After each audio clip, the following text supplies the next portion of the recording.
The most important requirements for rebuilding the Fort Wayne Komets, making them a championship organization? Well, first of all, Hilliard, I think to have a championship club, you've got to have strength down the middle.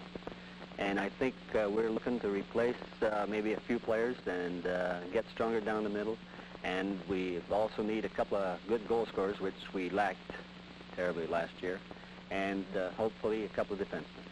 Marc, as we talk about down the middle in baseball, we talk about the catcher, the pitcher, the second baseman, and the center fielder. You talk about down the middle in hockey. Whom do you mean? Well, we start out first in the nets, and I think we don't need any help in the nets with Robbie Irons and Jimmy Keogh coming back. And I think our defense should be pretty stable, as we'll have Puritan back, Rick Agnuti, Terry Pembroke, and hopefully Terry Thompson. What about overall team speed? Has that been a deficit as far as you're concerned? Well, we play on a big surface here in Fort Wayne, and I think speed is very important. And I think we had speed last year. I think if we had had a couple of good goal scorers, I think it would have made it, who also retired. And had we had that line back together as a unit, I think the Komets would have had a different finish. Marc, you played sensationally when you were in uniform for the Fort Wayne Komets last year.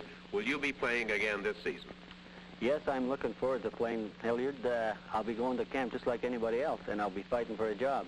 And should somebody beat me out of a job, then I'll gladly sit in the backgrounds, and hopefully we'll have a very good contender. I was going to say, if you don't play and somebody beats you out, that fellow's going to be one heck of a hockey player. Well, I hope we can find a couple like that.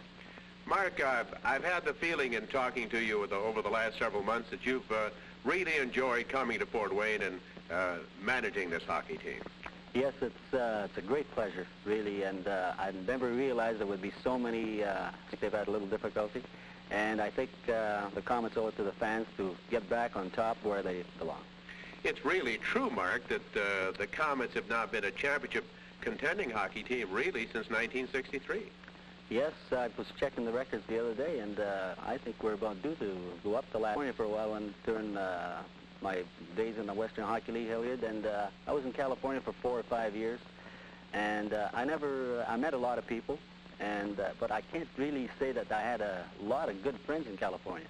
I don't know, the California people might be a little different than the Indiana people, but here in Fort Wayne, I think has been recast this year. You have an additional team with Columbus back in. You have some different ownership in Toledo. You have different ownership, I understand, in Port Huron, Michigan.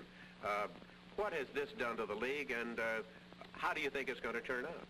Well, as you know, the last couple of years, there was a lot of talk about Port Huron having the financial difficulties of the American Hockey League buying the franchise, and now it's on very solid grounds. They've signed an agreement with the National Hockey League team, and I think it's going to be a very good franchise. And we also have Charles Finley, Charlie O, from the Oakland baseball team that bought the franchise in Columbus. And I think, well, I think that should be quite a display of, well, you know Charlie O, I don't have to say anything else about that guy. I was just thinking if there was some way of getting Vida Blue on hockey skates over in Columbus, he'd have a sellout every game. Well, that could be a possibility. You never know. He'd be quite a goaltender. Well, we could also have a donkey. Division.